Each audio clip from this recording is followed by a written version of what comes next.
আমার দেশের কোনো একটা নারীর জীবন যদি বিপন্ন হয়, তাদের ইজ্জত যদি বিপন্ন হয়, তাহলে আমি পেরেশান। আমি মনে করব আমার ইজ্জত নষ্ট হয়েছে। আমার এই দেশের কোনো একটা মানুষ যদি মজলুম হয়, তাহলে আমি মনে করব এই জুলুম আমাকে করা হয়েছে। যদি এইভাবে আপনি ভাবেন, তাহলে আপনাকে টেনশন পেরেশান হতেই হবে যে আমরা ইতিহাসের গুরুত্বপূর্ণ ভয়াবহ যুদ্ধের পরিস্থিতির সম্মুখীন। পরিস্থিতি গুলাতে করা শুরু হয়েছে আরো আগে থেকে।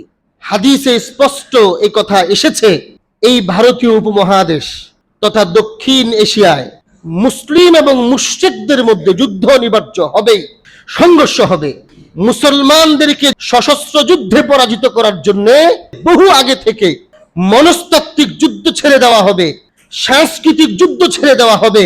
সাংস্কৃতিক যুদ্ধে, মনস্তাত্ত্বিক যুদ্ধে আরো আগে থেকেই ব্যক্তিগতভাবে এই জাতিকে পরাজিত করবে মুশরিকরা।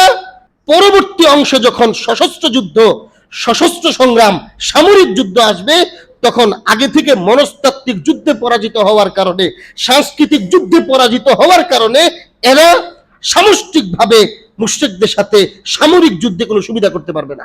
যার কারণে অনিবার্য হয়ে পড়বে, লাশের সারি পড়বে। হাদিসে বিস্তারিত আছে, আপনারা পড়েন। মুসলমানদের অধিকাংশ মানুষ এই যুদ্ধে মৃত্যুবরণ করবে এবং এই যুদ্ধের কোনো সময় নির্ধারণ হাদিসে করে দেওয়া হয় নাই। সুতরাং হাদিসে তো এরকম ভয়াবহতার কথা এসেছে, অধিকাংশ মুসলমানকে শহীদ করা হবে। মুসলমানদের ব্যাপক একটা অংশ মনস্তাত্ত্বিক এবং সাংস্কৃতিক যুদ্ধে পরাজয় হওয়ার কারণে এরাও ওই মুশরিকদের সাথে ঐক্যবদ্ধ হয়ে যাবে, মুসলমানদের বড় একটা অংশকে শহীদ করে ফেলা হবে। তবে আশার বাণী হলো এটা, নবী করিম আলাইহিস সালাতু ওয়াস সালাম বলেছেন, এমন ভয়াবহ পরিস্থিতির মধ্যেও তোমরা ঘাবড়ায়ও না, শেষ বিজয়টা তোমাদেরই হবে, মুসলমানদেরই হবে। ওই সময় পৃথিবীর দুই অঞ্চলে মুসলমান এবং অমুসলমানের সাথে যুদ্ধ বেঁধে যাবে অনিবার্য কারণবশত।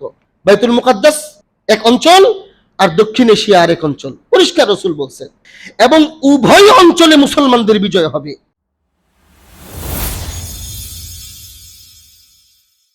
দুনিয়াতে মানুষ যে সিস্টেমে জীবনযাপন করে, এই জীবনযাপনের একটা অনিবার্য পরিস্থিতি হলো মানুষ সে যেই হোক, বন্ধু এবং শত্রু, এই দুই শ্রেণীর মানুষের সম্মুখীন হতে হয়। মানুষ কখনো বন্ধুর মুখোমুখি হয়, মানুষ কখনো শত্রুর মুখোমুখি হয়।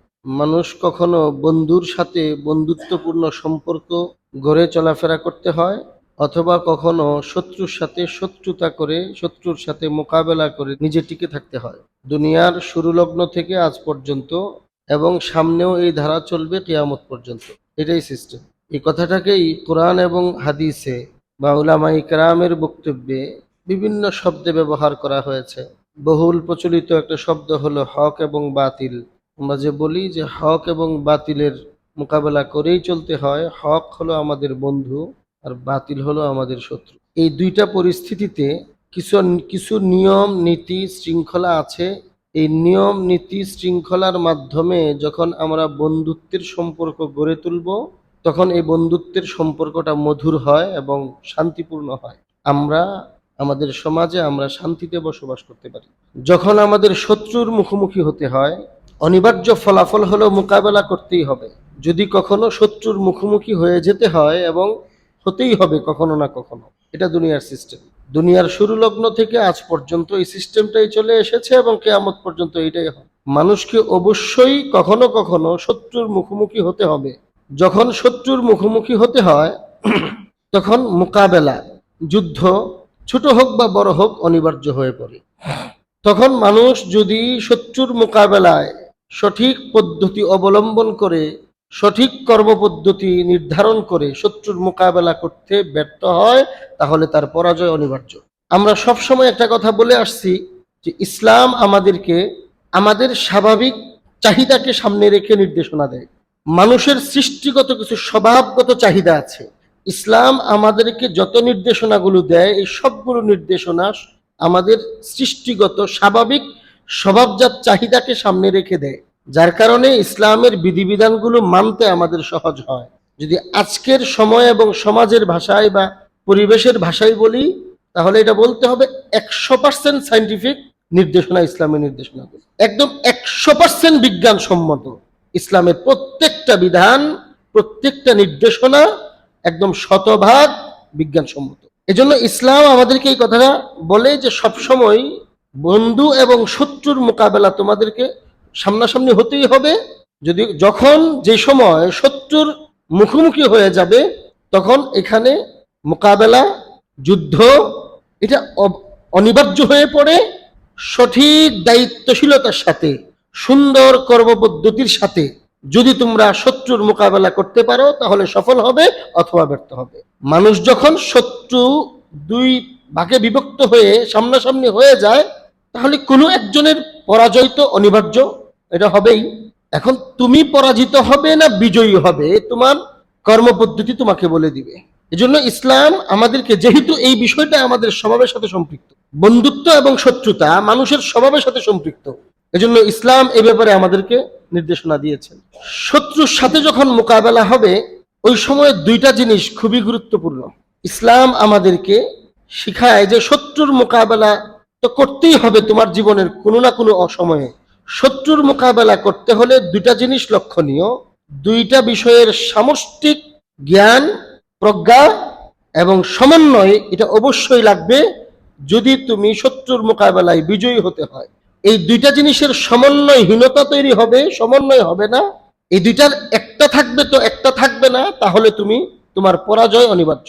এর মধ্যে একটা বিষয় হলো আমরা যাকে জজবা বলি, আত্মমর্যাদা, সাহসিকতা, শারীরিক সাহসিকতা, বীরত্ব এবং উদ্যোগী হওয়া। শত্রুর মোকাবেলায় এই গুণ অবশ্যই প্রয়োজন। জজবা থাকতে হবে, আবেগ থাকতে হবে। আবেগ ছাড়া সে আমার শত্রু, যে কোনো অবস্থায় তাকে আমার মোকাবেলা করতে হবে, পরাজিত করতে হবে, এই একটা জজবা, একটা আবেগ অবশ্যই লাগবে। আত্মমর্যাদা সম্পন্ন হওয়া, সে আমাকে শুধু শুধু গালি দিবে, আমি গালি শুনে বসে থাকবো, এটা হলো আত্মমর্যাদাহীনতা। আরে তার সাথে কথা বলতে গেলে যে মারামারি হবে, কি দরকার মারামারি, আমি একটা থাপ্পড় হয়তো খাবো, থাক দরকার নাই, এই কথা বলে শত্রুকে ছেড়ে দেওয়া দুর্বলতা। শত্রুর মোকাবেলা এইরকম হীনমন্য চিন্তা নিয়ে করা সম্ভব নয়। এই জন্য জজবা, আবেগ, শত্রুকে শত্রু হিসাবে বুঝে সেই আবেগকে সামনে নিয়ে আসা, এই একটা গুণ অবশ্যই আমার মধ্যে, আপনার মধ্যে লাগবে যদি শত্রুর মোকাবেলা আমাকে করতে হয়। তবে এটা হলো একটা, শত্রুর মোকাবেলায় ইসলাম আমাদেরকে শিখায় যে দুইটা জিনিস প্রয়োজন, এর মধ্যে একটা হলো এটা, আর দ্বিতীয় বিষয়টা হলো বুদ্ধিমত্তা। জজবা তো আমি দেখাবো, শক্তির প্রয়োগ তো আমি করব, আমি শারীরিকভাবে ফিট, আমি শত্রুর মোকাবেলায় শারীরিক পরিশ্রম আমি করব, শারীরিকভাবে আমি তার সামনে গিয়ে দাঁড়াবো, শারীরিক মোকাবেলা করব। আমি জজবা, আমার আবেগ পুরোপুরি আমি তার সামনে পেশ করব, তবে বুদ্ধিমত্তার সাথে সেটা করতে হবে। এই মুহূর্তে শত্রুর মোকাবেলায় আমার আবেগ কিভাবে উপস্থাপন করতে হবে, এই মুহূর্তে আমি শত্রুর মোকাবেলায় শুধু কয়েকটা ধমক দিলেই চলবে নাকি আমার হাত উঠাইতে হবে, এই মুহূর্তে শত্রুর মোকাবেলায় আমরা 2-4-5 জন এখানে যারা আছি আমরাই যথেষ্ট হব না আরো 10 জনকে আনতে হবে, এই বুদ্ধিমত্তার বিষয়টাকে সামনে রাখতে হবে। জজবার সাথে, আবেগের সাথে বুদ্ধিমত্তা, এই দুইটা জিনিসের সমন্বয় যদি না হয় তাহলে ইসলাম আমাদেরকে শিখায়, কোরআন সুন্নাহর শিক্ষার সারাংশ আপনাদের সামনে পেশ করছি, ইসলাম আমাদেরকে শিখায় তাহলে তোমাদের বিজয় সম্ভব না, পরাজয় অনিবার্য। তবে শুধু বুদ্ধিমত্তার দ্বারাই বিজয় হবে না, জজবাও প্রয়োজন। শুধু জজবার দ্বারা কাজ হবে না, বুদ্ধিমত্তার প্রয়োজন হবে। যদি শত্রুর মোকাবেলায় জজবাকে, শুধুমাত্র জজবাকেই পেশ করা হয়, সামনে আনা হয়, খুব সুদূর প্রসারী চিন্তা নিয়ে সামনে অগ্রসর হয়, কিন্তু জজবা নাই, আবেগ নাই, তাহলেও তার যেমন পরাজয়। ঠিক এর বিপরীত যদি হয় যে জজবা খুব আছে, শারীরিক পরিশ্রম খুব করতে পারে, তার সাথে মোকাবেলার সময় সাথে অনেক মানুষও আছে, তাদেরও জজবা আছে, বললে একদম সব উড়ায় ফেলবে, খালি হুকুম দিলেই হবে, শেষ করে দিতে সময় লাগে না, এমন একটা জনবল সহ জজবা এবং আবেগ নিয়ে যখন মানুষ শত্রুর মোকাবেলা করে কিন্তু বুদ্ধিমত্তা নাই, সময়ের ভাষা বুঝে না, সে অসচেতন, সুদূর প্রসারী চিন্তা সে করতে জানে না, করতে পারে না, এই মুহূর্তে আমার জজবা প্রকাশের পরে পরবর্তীতে যে ধাক্কা তাদের পক্ষ থেকে আসবে, এখন তো তাদের বাড়িঘর সব আগুন দিয়ে জ্বালা চলে গেলাম, এরপরে তারা কতটুক শক্তিশালী, তাদের সমর্থনে আরো কে কে আসতে পারে, তারা সাহায্য চাইলে কারা সাহায্য করতে পারে, পরের মোকাবেলাটা কি ধরনের হবে, এই ধরনের সুদূর প্রসারী চিন্তা নাই, সচেতন নয়, বুকা প্রকৃতির মানুষ, অতিরিক্ত সরল এবং সময়ের অবস্থা সম্পর্কে উদাসীন, সে অলস এবং একদমই সাদাসিধা প্রকৃতির মানুষ, এইরকম যদি হয়, কিন্তু জজবা আছে, আবেগ আছে, সাহস আছে, কিন্তু ওই রকম বুদ্ধিমত্তা সংক্রান্ত সচেতন না, বেশি সরল, সুদূর প্রসারী ভাবনা তার মধ্যে নাই, এমন যদি না হয়, তাহলে শুধু জজবা দিয়ে শত্রুর মোকাবেলা করা সম্ভব নয়, পরাজয় অনিবার্য। তবে এটা জরুরি না যে শত্রুর মোকাবেলা যারা করবে সকলেই বুদ্ধিমত্তা সম্পন্ন হতে হবে, এটা জরুরি নয়, কিন্তু নীতি নির্ধারক যারা, দায়িত্বশীল পর্যায়ে যারা, গুরুত্বপূর্ণ ব্যক্তি যারা, আমাদের সমাজের ভাষায় বললে কমিটির দায়িত্বশীল যারা, নির্দেশনা যারা দিবে, ছক যারা তৈরি করবে, তাদেরকে অবশ্যই জজবা এবং বুদ্ধিমত্তা, আবেগ এবং বুদ্ধিমত্তা, সুদূর প্রসারী চিন্তা, সচেতন, এইরকম লোক প্রয়োজন। যদি না হয়, দুইটার কোনো একটা যদি অনুপস্থিত থাকে, তাহলে পরাজয় অনিবার্য। যুদ্ধের একটা কিছু নীতি আছে, সমর বিজ্ঞান, এটা স্বীকৃত একটা সাবজেক্ট আমাদের বর্তমান বিশ্বে এবং সবসময়। সমর নীতি, সমর বিজ্ঞান, এটা একটা স্বীকৃত সাবজেক্ট। সমর বিজ্ঞানের একটা গুরুত্বপূর্ণ মূলনীতি হলো শত্রুকে সব সময় এমন জায়গায় নিয়ে আসার চেষ্টা করা, যুদ্ধটা যেই সিস্টেমের যুদ্ধই হোক, যুদ্ধ কিন্তু সব সময় সশস্ত্র যুদ্ধই হয় না। যুদ্ধ কখনো সশস্ত্র যুদ্ধ হবে, যুদ্ধ কখনো মনস্তাত্ত্বিক যুদ্ধ হবে, কখনো সাংস্কৃতিক যুদ্ধ হবে, কখনো সামাজিক যুদ্ধ হবে, যুদ্ধের বিভিন্ন পর্যায় থাকবে। যুদ্ধের যেই পর্যায়েই হোক, যেই সেক্টরেই যুদ্ধ হচ্ছে, সমর বিজ্ঞানের একটা গুরুত্বপূর্ণ মূলনীতি হলো শত্রুপক্ষকে এমন জায়গায় নিয়ে আসতে হবে, সামগ্রিক চেষ্টা করতে হবে শত্রুপক্ষকে মূল যুদ্ধ শুরু হওয়ার আগে এমন জায়গায় নিয়ে আসা, ডাইভার্ট করা, যেই জায়গা সম্পর্কে শত্রু অবগত নয়, বা এই জায়গার অবস্থা সম্পর্কে শত্রু অভিজ্ঞ নয়, আমি অভিজ্ঞ, আমার এই জায়গায় মোকাবেলা করার অভিজ্ঞতা আমার আছে, কিন্তু শত্রুর নাই, যে কোনো কারণেই হোক। সমরনীতির গুরুত্বপূর্ণ একটা অংশ হলো, যুদ্ধের গুরুত্বপূর্ণ একটা অংশ হলো গোয়েন্দা বিভাগ। যেই গ্রুপের গোয়েন্দা সংস্থা যত উন্নত, তাদের যুদ্ধে বিজয় হওয়া তত সহজ হয়। সমর বিজ্ঞানের মূল নীতি হলো এটা, আগে গোয়েন্দা সংস্থার মাধ্যমে শত্রুপক্ষের শক্তির অবস্থা কতটুকু, তাদের কি পরিমাণ যুদ্ধ তাদের এখানে আছে এবং তাদের চিন্তা ভাবনা কেমন, তাদের প্রশিক্ষণ কোন মৌসুমে হয়েছে, বিপরীত মৌসুমে তাদেরকে যুদ্ধের জন্য টেনে আনা, তারা যুদ্ধ করতে কোন পরিবেশে সক্ষম, এর বিপরীত অবস্থানে তাদেরকে যুদ্ধের জন্য টেনে নিয়ে আসা। যদি কোন গ্রুপ এটা করতে সক্ষম হয়, তাহলে যুদ্ধে বিজয়ী হওয়া অন্তত 80% এগিয়ে যায়। এটাই সিস্টেম। এই জন্য বদরের যুদ্ধে আপনারা জানেন, যেহেতু মুসলমানরা অপরিকল্পিত ছিল, কাফেররা পরিকল্পিত ছিল, বদরের যুদ্ধে মূলত মুসলমানরা যুদ্ধের প্রস্তুতি নিয়ে যায় নাই, এজন্য সংখ্যাও কম, তাদের অবস্থাও যুদ্ধের জন্য তারা প্রস্তুতি নিয়ে আসে নাই, তারা যুদ্ধের কথা জানতেনই না। অনিবার্যভাবে শত্রুপক্ষ পরিপূর্ণ প্রস্তুতি নিয়ে হঠাৎ আকস্মিকভাবে মুসলমানদের সামনে যুদ্ধের জন্য প্রস্তুত হয়ে সামনে চলে এসেছে। নবী করিম আলাইহিস সালাতু ওয়াস সালাম বলছেন, কোন নবীর জন্য এটা শুভনীয় নয় এবং বৈধ নয় যে শত্রু যুদ্ধ করতে চায় আর আমি যুদ্ধ থেকে পিছপা হব, এটা কোন নবীর জন্য শুভনীয় নয়। ঠিক এই কথাটা রাসূল তো বলছেন মূলনীতি আকারে, কিয়ামত পর্যন্তের জন্য মুসলমানের সামনে শত্রুপক্ষ যুদ্ধে আসবে, আর মুসলমান যুদ্ধ না করে পরাজয় বরণ করবে, পলায়ন করবে, দুর্বলতা প্রকাশ করবে, এটা মুসলমানদের সেবা না। এটা রাসূল এটা বুঝাইছেন। যার কারণে রাসূল বলছেন, তারা যেহেতু যুদ্ধের জন্য চলে এসেছে, যুদ্ধ আমরা করব। লম্বা আলোচনা আমিও আপনাদেরকে শুনাইছি, আপনারা ওই ঘটনা পড়েছেন, জানেন। যেহেতু মুসলমানরা যুদ্ধের জন্য প্রস্তুতি নিয়ে আসে না, এই জন্য পরিকল্পিতভাবেই কাফেররা যুদ্ধের পরিবেশের অনুকূল জায়গায় মুসলমানদেরকে দাঁড় করিয়ে দিয়েছে, আর তারা আগেভাগে প্রতিকূল জায়গায় মুসলমানদেরকে দাঁড় করিয়েছে। আর যুদ্ধ সহজে করা যাবে, যুদ্ধের জন্য অনুকূল পরিবেশে কাফেররা অবস্থান নিয়েছে। তখন যেহেতু পায়ে হেঁটে এবং ঘোড়া এবং উটের মাধ্যমে যুদ্ধ হয়েছিল। এজন্য তখনকার সময়ে যুদ্ধের মাঠ একটু শক্ত মাটি সম্পন্ন হওয়া এটা গুরুত্বপূর্ণ ছিল। বদরের যুদ্ধে কাফেররা অবস্থান নিয়েছিল এরকম আঠালে মাটির অবস্থানে মাঠে, আর মুসলমানদেরকে বাধ্য করেছিল বালুকমায় মরুভূমির মধ্যে অবস্থান করতে। এটা সবসময় সমর বিজ্ঞানের গুরুত্বপূর্ণ অংশ। এটা শত্রুকে যেই জায়গায় সে মোকাবেলা করতে অভ্যস্ত না, যে কোনো অবস্থায় তাকে সেই জায়গায় নিয়ে আসতে হবে। যদি নিয়ে আসা যায় তাহলে বিজয় অর্জন করা সহজ হয়। কাফেররা এই কাজটা করেছে। আর মুসলমানদের তো আগে থেকে পরিকল্পনাই ছিল না, কিন্তু যদিও রসূল এবং সাহাবাই কেরামের পরিকল্পনা ছিল না, কিন্তু আল্লাহ রাব্বুল আলামিনের তো পরিকল্পনা ছিল। যুদ্ধ এখানে হবে এবং এই যুদ্ধে মুসলমানদেরকে বিজয় দিবেন আল্লাহ তাআলা, এবং কাফেরদেরকে শোচনীয় পরাজয় দিবেন। এটা তো আল্লাহর প্ল্যানিং এ ছিল। শত্রুপক্ষ কাফেররা যখন মুসলমানরা যুদ্ধ করতে অভ্যস্ত নয় বা কষ্ট হবে এমন জায়গায় নিয়ে আসতে বাধ্য করেছে, নিয়ে এসেছে, আর তারা তাদের মতো সুবিধাগত জায়গায় যুদ্ধে অবস্থান করেছে। তো আল্লাহ রাব্বুল আলামিনের যেহেতু প্ল্যানিং ছিল এবং মুসলমানদের বিজয় দেওয়াই আল্লাহর উদ্দেশ্য ছিল, আল্লাহ এই অবস্থার পরিবর্তন করে দিলেন। এজন্য বৃষ্টি আসলো। বৃষ্টির কারণে কাদামাটি, এই আঠালে মাটি কাদামাটি হয়ে গেল, আর বালুকাময় যে জমিন, এই জমিন মজবুত এবং শক্ত হয়ে গেল।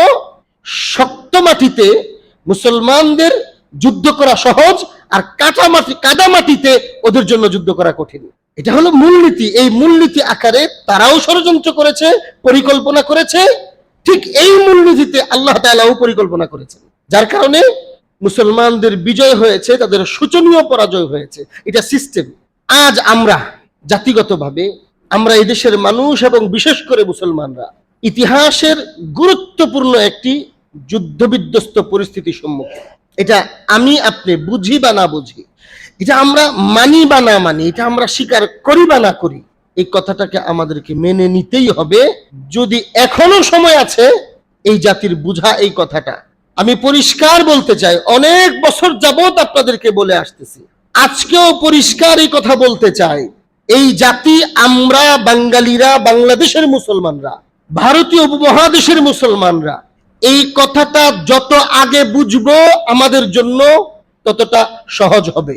সামগ্রিকভাবে আমরা বড় ধরনের ভয়াবহ যুদ্ধের পরিবেশের সম্মুখীন। একটা বিশাল রাষ্ট্রের সব জায়গায় একবারে যুদ্ধ পরিস্থিতি চলে আসে না। যদি আপনার মধ্যে এই কথা আসে যে আমি ভৈরবের মানুষ, বা আমার একটা 4-5 জন 10 জনের একটা পরিবার আছে, আমি ভালো থাকলেই চলে, আর যা হওয়ার তা হোক, তাহলে সেটা ভিন্ন কথা। হয়তো আপনি ভালো থাকবেন, কারণ যুদ্ধ যখন লেগে যায় 20 কোটি মানুষ একবারে বিপদে পড়বে এমন না। এখানে একবার ওইখানে একবার এমন হতে পারে। 20-22 কোটি মানুষের মধ্যে আপনি 5 জন মানুষ হয়তো নিরাপদ থাকবেন। যদি আপনি মনে করেন আপনি ব্যক্তি বা আপনার পরিবার এটাই আপনার মূল, আপনি ব্যক্তি বা আপনার পরিবার ভালো আছে তো আপনি ভালো, আর আপনি বিপদে পড়লেই বিপদ, তাহলে এটা অন্য বিষয়, সে ব্যাপারে কোনো কথা নাই, হয়তো আপনি বেঁচেও যাবেন।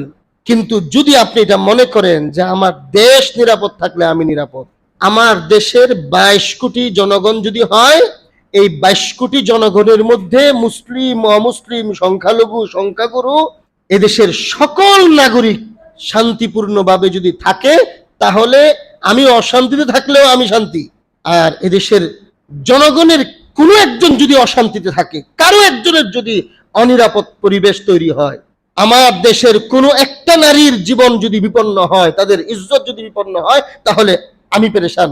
আমি মনে করব আমার ইজ্জত নষ্ট হয়েছে।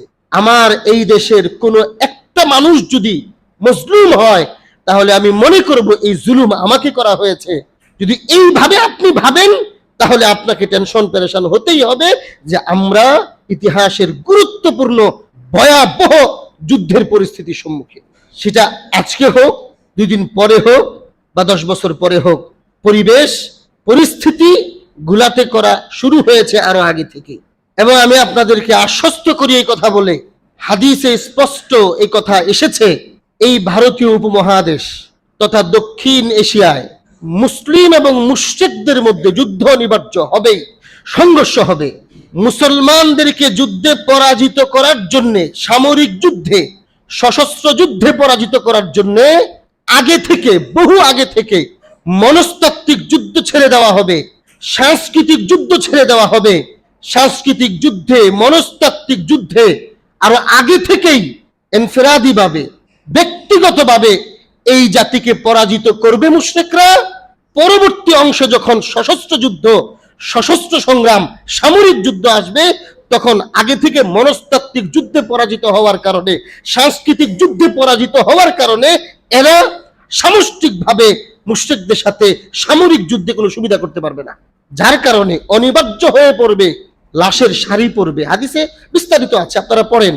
অধিকাংশ মানুষ, মুসলমানদের অধিকাংশ মানুষ এই যুদ্ধে মৃত্যুবরণ করবে এবং এই যুদ্ধের কোনো সময় নির্ধারণ হাদিসে করে দেওয়া হয় নাই। এজন্য ব্যাখ্যাকাররা লিখেছেন, হযরত মুহাম্মদ বিন কাসিম রহমতুল্লাহি আলাইহি যখন এসেছেন তখন থেকে এই যুদ্ধটা শুরু হয়েছে। তবে হাদিসের বিভিন্ন ব্যাখ্যায় আখিরি জমানাত কথাও এসেছে, যার কারণে ওইগুলা সহই যদি হিসাব করেন, মূল যুদ্ধটা হবে আখিরি জমানায়, হযরত মাহদী আসার আগে, দাজ্জালের আবির্ভাবের আগ মুহূর্তে। সুতরাং হাদিসে তো এরকম ভয়াবহতার কথা এসেছে, অধিকাংশ মুসলমানকে শহীদ করা হবে। মুসলমান, এইরকম ইশারাও আছে মুসলমানদের মধ্যে, মুসলমানদের ব্যাপক একটা অংশ মনস্তাত্ত্বিক এবং সাংস্কৃতিক যুদ্ধে পরাজয় হওয়ার কারণে এরাও ওই মুশরিকদের সাথে ঐক্যবদ্ধ হয়ে যাবে। মুসলমান নামাজ পড়ে সবকিছু, কিন্তু মুসলমানদের পক্ষে যুদ্ধ না করে মুশরিকদের পক্ষ অবলম্বন করা শুরু করবে, এমন মুসলমানদের একটা বড় অংশ থাকবে। ওরা সহ, খাঁটি মুসলমান সহ মুসলমানদের বড় একটা অংশকে শহীদ করে ফেলা হবে। তবে আশার বাণী হলো এটা, আশ্বস্ত হওয়ার বাণী হলো এটা, নবী করিম আলাইহিস সালাতু ওয়াস সালাম বলেছেন, লক্ষ কোটি সালাতু সালাম বর্ষিত হোক রাসূল করিম সাল্লাল্লাহু আলাইহি ওয়া আলিহি ওয়াসাল্লামের উপরে। তিনি আমাদেরকে আশ্বস্ত করে গিয়েছেন, এমন ভয়াবহ পরিস্থিতির মধ্যেও তোমরা ঘাবড়ায়ও না, শেষ বিজয়টা তোমাদেরই হবে, মুসলমানদেরই হবে। ওই সময় পৃথিবীর দুই অঞ্চলে মুসলমান এবং অমুসলমানের সাথে যুদ্ধ বেঁধে যাবে অনিবার্য কারণবশত। বাইতুল মুকাদ্দাস এক অঞ্চল আর দক্ষিণ এশিয়া আরেক অঞ্চল, পরিষ্কার রাসূল বলছেন। এবং উভয় অঞ্চলে মুসলমানদের বিজয় হবে। এবং রাসূল করিম সাল্লাল্লাহু আলাইহি ওয়াসাল্লাম আমাদেরকে আশ্বস্ত করেছেন, আমাদের মনোবল যেন চাঙ্গা থাকে, এজন্য রাসূল এই পর্যন্ত বলেছেন, তখনকার সময়ে মুশরিকদের যে প্রধান থাকবে, যে বাদশা থাকবে, যে শাসক থাকবে, যার নেতৃত্বে ওই দক্ষিণ এশিয়া অঞ্চলে মুসলমানদের বিরুদ্ধে যুদ্ধটা হবে, মুসলমানদেরকে আল্লাহ তাআলা এমন বিজয় দান করবেন। হ্যাঁ, আগে আমি বারবার বলছি, আগে পরিস্থিতি খারাপ হবে, মুসলমানদেরকে কুণ্ঠাসা করে রাখা হবে, মুসলমানদেরকে গ্রেফতার করে দশকের পর দশক বন্দী করে রাখা হবে। মুসলমান উলামায়ে কেরাম যারা হিন্দুত্ববাদের বিরুদ্ধে, মুশরিকদের বিরুদ্ধে কথা বলবে, জাতিকে এক করার চেষ্টা করবে, ওদের বিরুদ্ধে আগ্রাসন চালানো হবে, ওদের জবান বন্ধ করে দেওয়া হবে। হাদিসের বিভিন্ন ব্যাখ্যায় মুহাদ্দিসিনে কেরাম এই পর্যন্ত লিখেছেন, কাউকে গ্রেফতার করে তাকে বন্দী করে রাখা হবে, কাউকে নজরবন্দি করে রাখা হবে। এ সমস্ত উলামায়ে কেরাম যারা এই সময়ে, এই কঠিন পরিস্থিতিতে উম্মতের সামনে এই কঠিন যুদ্ধের অবস্থা বলে জাতিকে সতর্ক করে তৈরি করে, কাউকে বন্দী করা হবে, কাউকে গৃহবন্দী করা হবে, কাউকে মানসিকভাবে চাপের মধ্যে রাখা হবে, তারা এই পরিমাণ নোংরা কাজ করবে যে কাউকে জাদু করার মাধ্যমে তাদের জবান, তাদের চিন্তা বন্ধ করে দেওয়া হবে, তাদের ব্রেইনে জাদু করা হবে, তারা যেন আর চিন্তা করতে না পারে, তাদের জবানে জাদু করা হবে যেন তারা কথা বলতে না পারে, তাদের দিল দিমাগে জাদু করা হবে যেন তারা ওইরকম বিষয়গুলোকে চিন্তা করতে না পারে, জাতির সামনে উপস্থাপন করতে না পারে। কঠিন একটা সময় আসবে, উলামায়ে কেরামকে এদিকে রাখবে এবং সাংস্কৃতিক যুদ্ধের মাধ্যমে, মনস্তাত্ত্বিক যুদ্ধের মাধ্যমে অধিকাংশ মুসলমানকে ওদের গোলাম বানায় রাখার চেষ্টা করবে। ওদের সাথে বদরের যুদ্ধের কথা জানার পরেও, বদরের চাইতে বেশি শক্তিশালী হওয়ার পরেও মুসলমানরা চিন্তা করবে, এত বড় শক্তির বিরুদ্ধে আমার যুদ্ধ করা সম্ভব? আমাদের এই মন দুর্বল করে ফেলা হবে। এগুলো হবে, এগুলো সব শত্রুদের প্রক্রিয়া। এরপরেও রাসূল বলেন, এগুলো তো সব একটা প্রক্রিয়ায় যাবে, কিন্তু তোমরা হিম্মত হারা হয়েও না, বিজয় তোমাদের হবে। এবং বিজয় হবে আমাদেরকে রাসূল আশ্বস্ত করেছেন। আমাদের হিম্মতকে বাড়ানোর জন্য বিজয়ের ধরন পর্যন্ত রাসূল বলছেন, দেখো মুশরিকদের দলপ্রধান যে থাকবে, মুশরিকদের রাষ্ট্রের দায়িত্বশীলের প্রধান, সরকারের প্রধান যে থাকবে, যে বাদশা থাকবে, যে শাসক থাকবে, যার নেতৃত্বে এগুলো হবে, তাকে তোমরা ওই মুশরিকদেরকে তোমরা মুসলমানরা এমন ভাবে পরাজিত করবে যে একটা সময় ওই রাষ্ট্রীয় দায়িত্বশীল প্রধান ব্যক্তিকে তোমরা গ্রেফতার করে ফেলবে, এবং গ্রেফতার করে শুধু গ্রেফতারই করবে না, তার গলার মধ্যে রশি লাগিয়ে তাকে কুকুরের মতো অপমান করে এই দক্ষিণ এশিয়া থেকে মধ্য এশিয়ায় নিয়ে যাবে তোমরা অপমান করে, এবং সেইখানে হযরত ইমাম মাহদির সাথে গিয়ে তোমরা এখান থেকে শরীক হবে। নবী করিম আলাইহিস সালাতু ওয়াসসালাম কথা আমাদেরকে বলছেন। এখন আপনি চিন্তা করেন, আপনি বর্তমান বৈশ্বিক পরিস্থিতি, ইসরায়েল এত ক্ষমতার অধিকারী, ভারত এত ক্ষমতার অধিকারী, নেটো এত বিশাল ক্ষমতা সম্পন্ন গোষ্ঠী, ইউরোপীয় ইউনিয়ন, আমেরিকা এত বড় ক্ষমতা, তাদের এত বড় বড় জোট, এগুলাও রাসূল বলছেন মধ্য এশিয়া যুদ্ধ হবে, বাইতুল মাকদিসে যুদ্ধ হবে। সেই যুদ্ধে 30 অথবা 40টার মতো কাছাকাছি, এই মুহূর্তে সংখ্যা মনে নাই, এতগুলো পতাকা সহ আলাদা আলাদা দল গোষ্ঠী ঐক্যবদ্ধ হয়ে যুদ্ধ করবে। মুহাদ্দিসিনে কেরাম নেটুকে বলেছেন সম্ভবত 54টা পতাকা নিয়ে তারা একসাথে হয়ে মুসলমানদের বিরুদ্ধে যুদ্ধ করে। যেগুলো সময় অতিবাহিত হয়েছে, আল্লাহর রাসূলের ভবিষ্যৎবাণী কিন্তু ফলাফল আমরা দেখতেছি সত্য প্রমাণিত হচ্ছে। এরপরেও কি আমাদের সাহস জাগবে না? এরপরেও কি আমরা চিন্তা করবো ওরা অত বড় শক্তি আমাদের? মনে রাখবেন, আমাদের শক্তি যাই হোক, রাসূল বলেছেন অবস্থার পরিবর্তন হবে, হিন্দুত্ববাদের পরাজয় হবে, ভারতের হিন্দুত্ববাদের পরাজয় এই অঞ্চলে হবে। এই গোটা অঞ্চলের, ভারত বলেন, বাংলাদেশ বলেন, পাকিস্তান বলেন এবং আরাকান বলেন, এই গোটা অঞ্চলের মুসলমানদের সম্মিলিত শক্তি, এই মধ্যে এই দক্ষিণ এশিয়ার মুসলমানদের সম্মিলিত শক্তি ইনশাআল্লাহ হিন্দুত্ববাদকে পরাজয় করবে, মুসলমানদের বিজয় হবে। আমরা সব সময় এটা বলি, রাসূল করিম সাল্লাল্লাহু আলাইহি ওয়াসাল্লামের ভবিষ্যৎবাণী, আল্লাহর রাসূল আল্লাহ রাব্বুল আলামিনের নিয়ন্ত্রণে চলতেন। ওয়ামা ইয়ানতিকু আনিল হাওয়া ইন হুয়া ইল্লা ওয়াহয়ু ইউহা। আল্লাহ বলছেন আমার প্রিয় হাবিব নিজ থেকে একটা কথাও বলে না, রাসূল যা বলেন তাই আমার ইশারায় বলেন, আমার হুকুমে বলেন, আমি বলাই জন্য রাসূল বলেন। সুতরাং আজকের এই সময়ের ভবিষ্যৎবাণী আমার প্রিয় হাবিব মুহাম্মদুর রাসূলুল্লাহ যা দিয়ে গিয়েছেন, আল্লাহর পক্ষ থেকে হুকুম পেয়ে দিয়ে গিয়েছেন। সুতরাং দুনিয়া যা হওয়ার হোক, দুনিয়া আমাদের শত্রুরা যত উন্নত হওয়ার হোক, আল্লাহর রাসূল ভবিষ্যৎবাণী করেছেন এই অঞ্চলে মুশরিকদের পরাজয় হবে, মুসলমানদের বিজয় হবে। এটাই সত্য। ইনশাআল্লাহ মুসলমানদের বিজয় হবে, হিন্দুত্ববাদের পরাজয় হবে। তবে আমাদের করণীয়, এটাও মনে রাখবেন, আমি যে ভূমিকা বললাম শুরুতে, আমাদের করণীয়, আল্লাহ তাআলা কখনোই আসমান থেকে ডাইরেক্ট আমরা কোনো কাজ করব না, আল্লাহ আসমান থেকে সাহায্য পাঠাইয়া বিজয় দান করবেন, এমন হয় না। যে ভূমিকা বললাম, আজকের এই সময় আমাদের সবচেয়ে বড় দায়িত্ব হবে এই দুইটা গুণকে সমন্বয় করা। একদিকে জজবা নিয়ন্ত্রণ করে বুদ্ধিমত্তার সাথে, জজবা লাগবে, জজবা, সাহসিকতা, আবেগ, অনুভূতি অবশ্যই প্রয়োজন, তবে এর সাথে সুদূর প্রসারী চিন্তা এবং বুদ্ধিমত্তার সাথে আমাদের সামনের দিনগুলোকে আগাতে হবে। হ্যাঁ আমার প্রিয় ভাইরা, যেইভাবে সামরিক মূলনীতি আপনাদের সামনে পেশ করলাম, শত্রু চায় শত্রুকে, শত্রু অভ্যস্ত না এমন জায়গায় নিয়ে যাওয়ার জন্য আমাদের আজকের শত্রুরাও আমাদেরকে বারবার এই চেষ্টাটাই করতেছে। দেখবেন বহু বছর থেকেই হঠাৎ করে কেউ আমাদের নবীজিকে গালি দেয়, হঠাৎ করে কেউ কোরআন শরীফ আগুন দিয়া পুড়ায় দেয়, কোরআন অবমাননা করে, হজের অবমাননা করে, এরকম পরিস্থিতি তৈরি করে করে শুধু আমাদের শুধু জজবাটাকে সামনে আইনা বিশৃঙ্খলা করতে চায়। এই জন্য আজকে সময় হলো, আমাদের শত্রুরা কি কি কাজ করে, কিভাবে আমাদেরকে পরাজিত করতে চায়, যুদ্ধ নামাইতে চায়, সব জায়গায় আমাদেরকে ওরা বারবার চেষ্টা করে কোনো না কোনো ভাবে অন্যদিকে ডাইভার্ট করার জন্য। আমাদের বিশেষ করে যারা দায়িত্বশীল আছেন, বিশেষ করে উলামায়ে কেরাম যারা আছেন, আজকে আমি বারবার বলি, দেখেন আমাদের দেশ খুব ক্রান্তিকাল চলছে। আমি গত জমায় বলছি এবং এটা আমার বিশ্বাস, আমি সবসময় বলি, আমাদের দেশে গত 5 তারিখে যে সরকারের পতন হয়েছে, এটা আমাদের দেশের কোনো সরকারের পতন নয়, এটা মূলত হিন্দুত্ববাদের পতন। এটা আমাদেরকে বুঝতে হবে। এটা যদি আমরা বুঝি, এটা মূলত ভারতের পতন। এটা যদি আমরা বুঝি, তাহলে আমরা সামনের দিনগুলো অগ্রসর হতে আমাদের সহজ হবে। প্রথমত আমাদেরকে এটা বুঝতে হবে, এবং এজন্য এটাকে আমাদেরকে ধরে রাখতে হবে, এটাকে আমাদেরকে ধরে রাখতে হবে, জাতীয় ঐক্য গড়ে তুলতে হবে আমাদেরকে। এখন আমাদের শত্রুরা চায় 16 বছরে, 15-16 বছরে এদেশে যারা মজলুম হয়েছে, যারা কষ্ট পেয়েছে, যারা বিভিন্নভাবে বঞ্চিত হয়েছে, ওদেরকে উস্কায় দিতে, ওরা যেন প্রতিশোধ নেওয়া শুরু করে। এই দেশে যখন যারা মজলুম হয়েছে, যারা জালেম করেছে, সরকারের কয়েকজন না পালাইছে, সবাই তো এলাকায়। এখন আমাদের শত্রুরা আজকের আমাদের এই দেশে চায় যে আমরা যেন নিজেরা দ্বন্দ্ব করি। দেখা যায় যে যারা পরাজিত হয়েছে, তো বাংলাদেশে একটা গোষ্ঠী ছিল, দল, ওদের সমর্থক, ওদের কর্মী সবাই তো আমাদের আশপাশে আছে। আমাদের শত্রুরা কোনো না কোনো ভাবে চায় আমাদেরকে চেতায়া দিতে, আমরা যেন আওয়ামী লীগের উপরে হামলা করি, আওয়ামী লীগের বিভিন্ন নেতা কর্মীদের উপরে হামলা করি, আমরা যদি হিন্দুদের মন্দিরে হামলা করি। এই অস্থিরতা চায়।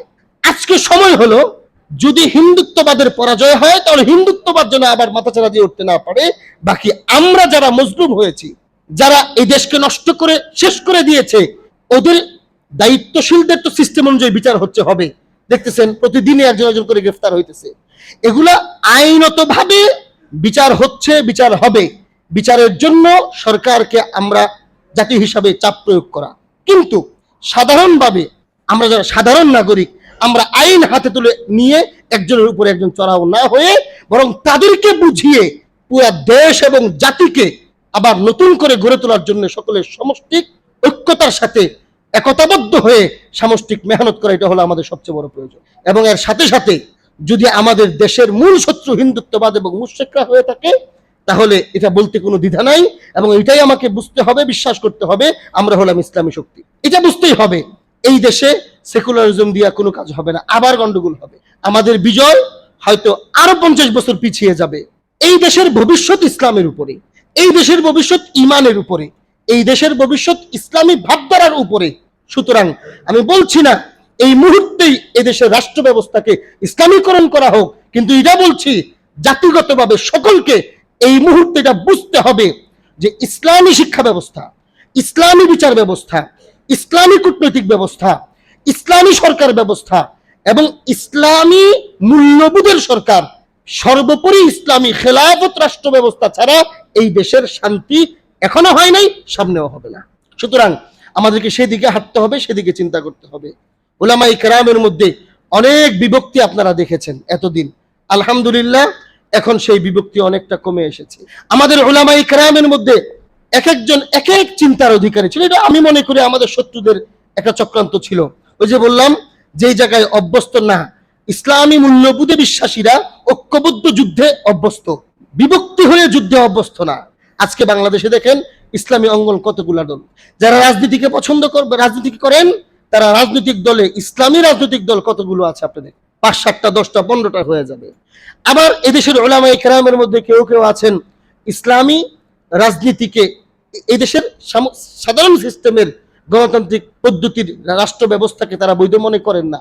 তারা অন্যভাবে জাতিকে দাওয়াতের মাধ্যমে, জিহাদের মাধ্যমে, জাতির মাইন্ড পরিবর্তনের মাধ্যমে তারা ইসলাম প্রতিষ্ঠা করতে চায়। ওদের মধ্যেও দেখবেন বিভিন্ন দল, কেউ এই রাষ্ট্র এবং দায়িত্বশীলকে মুসলিম মনে করে, কেউ মুসলিম মনে। এই যে কত বিভক্তি পরিস্থিতি, আমাদের শত্রুরা চায় আমাদের মুসলমান যেন হাজার দলে বিভক্ত হয়ে থাকে।